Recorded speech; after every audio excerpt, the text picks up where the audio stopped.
Hey guys, how's it going? This is Alex of Coyote Star Astrology, but I'm actually not doing an astrology video. This is something completely different, and I have a lot of interesting feelings around doing this video. I think that it'll probably go largely ignored by most people, and that's totally fine. My guides keep telling me to put this out there. It's probably my North Node in Aries activating. Just feeling compelled to share something more from my personal life experience and my journey with you all. And we are talking about alchemy and high magic in this video, so I think it's one of those things where if you know, you know. If you don't, you don't, and that's totally fine. But I think that if even one person takes this information and applies it, they'll find that it's pretty fun and it does work. So my goal while here on this planet is to help people manifest their dreams. That's what being an astrologer is really about at the end of the day. So it's very much in alignment with that. And actually, there is an astrological transit that happened yesterday that inspired this video. We had Saturn in its home sign of Capricorn sextiling over to Neptune in its home sign of Pisces.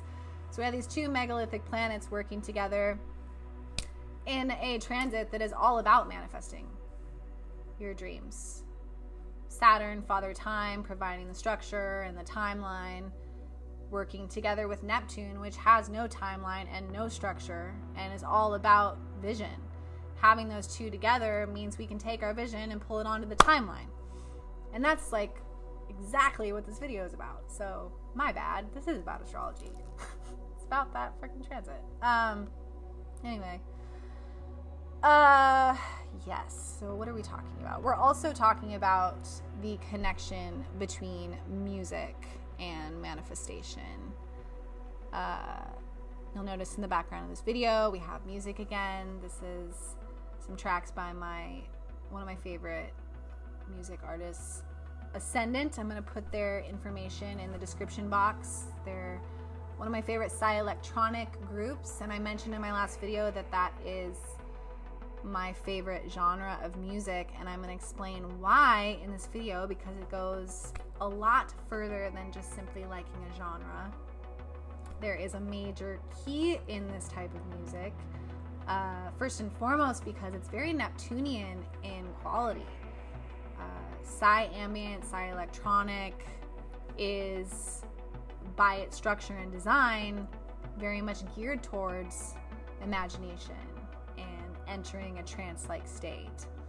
And as I'm about to explain, that is a key component or code in, I've found, our ability to manifest the life we want to live. So let's get right into it.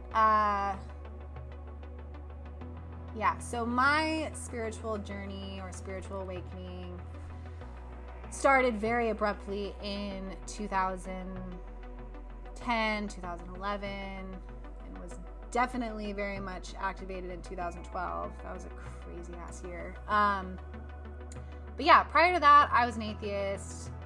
I was horribly unhappy, very sarcastic, very negative. Things were very dense. I didn't really see a point to any of this, and I was miserable, frankly. I don't really like to think about my life prior to that time. It was not fun. But thankfully, I had an experience that launched me literally right into my ascension experience, and I became completely obsessed with the ability to manifest. I think very much fueled and geared by the fact that I'm a Sag Aries rising. Both of those archetypes share the core value of freedom. So I found that I was very haunted by the thought that I might be somehow imprisoned in the structure of this simulation or video game, as it feels sometimes, this life. And I set out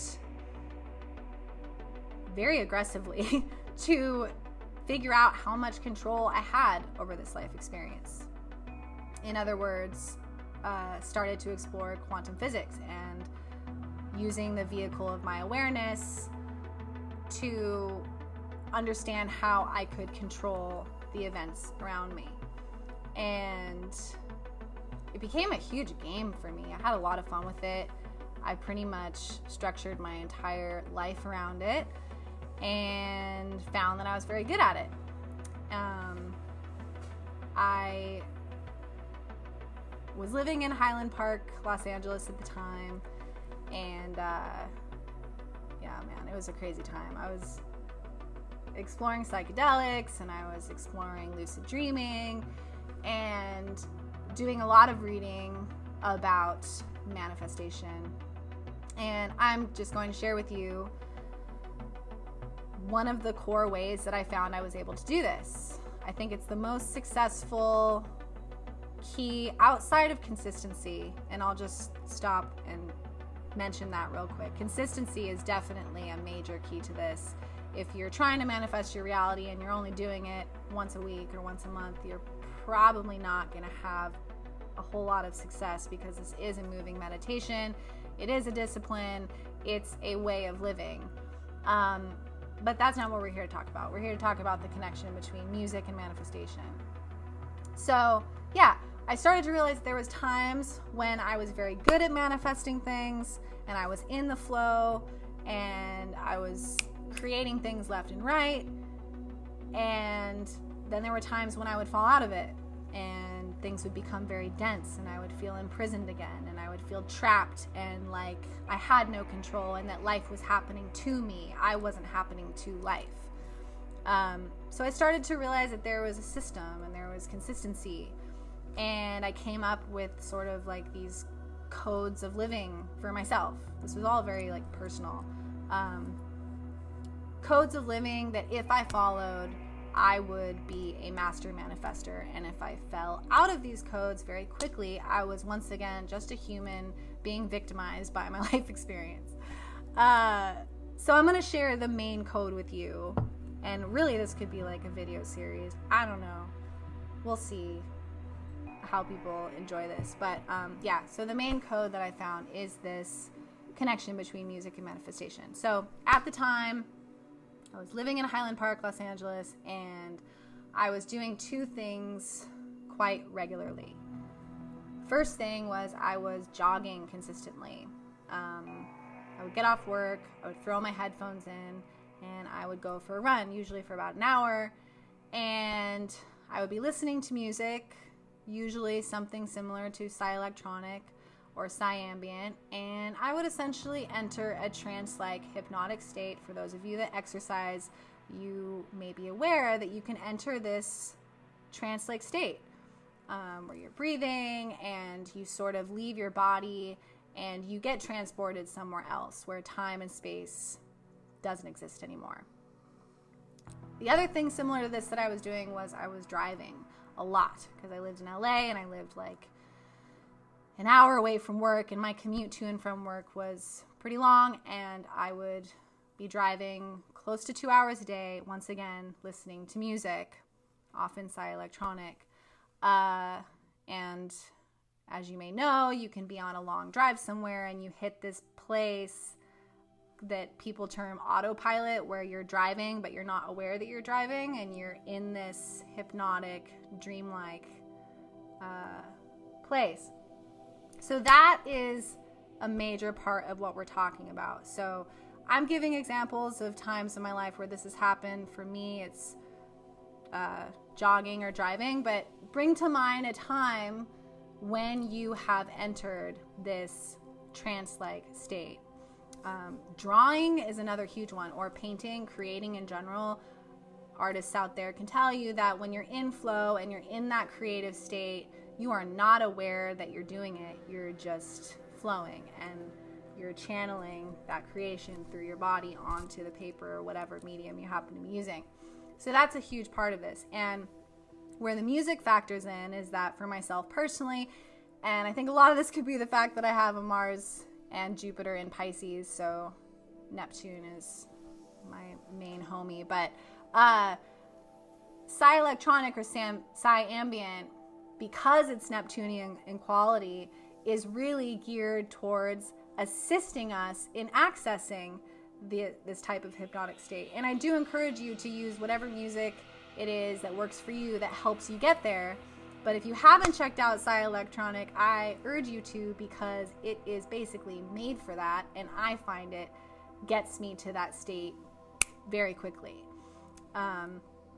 So anyway, this was happening, and during this time of my life, I was manifesting things incredibly, and people around me were even starting to notice. My roommates, my friends would be like, holy shit, dude, you said you wanted that to happen, and it happened.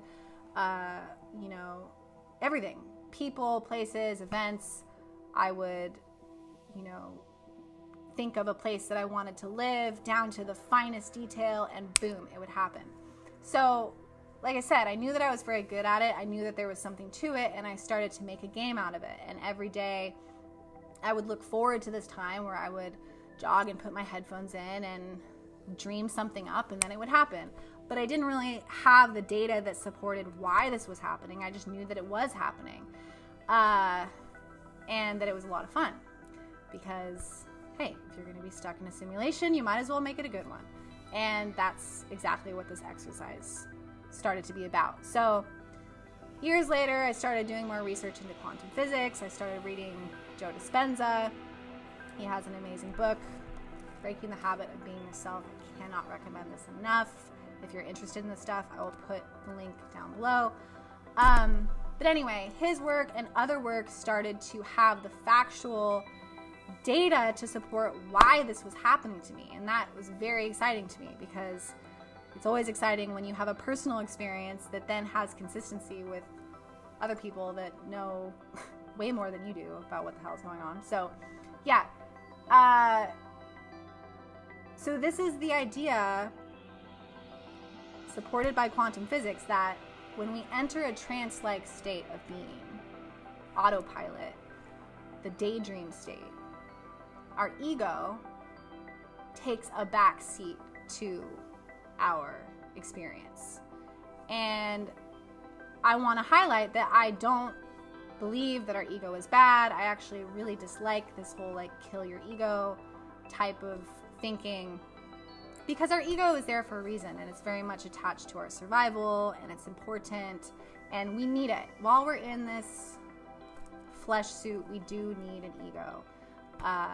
However, it does become one of our biggest obstacles when we're trying to manifest, because with our ego comes attached to it all of the limitations of the third dimension, because our ego is the I am state of being. It's the self. And with that state of being comes a lot of programmed beliefs and limitations attached to the third dimensional reality. And manifestation does not happen in the third dimension. It happens in the quantum field. So the game becomes how to access the quantum field, where there is limitless possibility and no structured limitation around it, and how to get our ego to essentially politely step out of the picture so we can get in there and start to manifest and create. So when we look at it this way, we can see how entering a trance-like state becomes our greatest ally, because this is really where we get to sit at the drawing board. Well, not sit, that's not really the right way to say it, because the idea is that we're not in a body anymore. It's consciousness, but we're able to exit the limitations that keep us tied to our body and really get in there like, you know, the core creator of existence, and start to manipulate the prima materia, as the alchemists would call it, or the very malleable energetics of existence. Create form out of the formless. So it's funny, because this really goes against everything we're programmed to believe, because as children, daydreaming is seen as this huge waste of time. I suppose it depends on where you grew up, but the way I was raised, you know, if you were in school and you were daydreaming, the teacher would come and slam their hands on the desk and really rudely pull you back into your body from wherever your mind had escaped to. And daydreaming is sort of looked at as this horrible waste of time that individuals with no direction tend to do most often. And this is where we get I get accused of being a space cadet all the time. I think it's actually a huge compliment. But yeah, we're taught that being a space cadet or being a daydreamer is signifying somebody that has no direction in life. But I'm here to totally redirect that programming, because I think that when we've trained our mind to think of the life that we want in fine detail and with imagination and no limitation, we become the core creators and manifestors of our reality and our lives. So I hope that this is making sense. I've totally lost my train of thought now. But yeah, so this is essentially, the game becomes entering a trance-like state in whatever way that is for you, in whatever way you do that the easiest. And in my experience, having the assistance of music, because when we have music, particularly the type of music that I'm suggesting, we're able to do that very easily, at least for me. So I hope that this makes sense, and I hope that my message is getting through, which is essentially that your imagination is your greatest ally, and whatever creative ways you can come up with to unlock that further, and then take it that extra step and do it without your ego realizing that you're doing it. It's kind of like fun, sly Jedi medicine, to trick your mind to get out of the way, and then make it a regular practice. This is when you can really start to powerfully pull through aspects of your life, and it will happen. Swear to God. Do it. Try it. Get back to me. Send me an email. I would love to hear how it works for you. And there's other things that go along with this. Maybe one day I'll make a video about more of it. I mean, getting rid of your vices in life, definitely a part of that, unfortunately. Vices being anything that...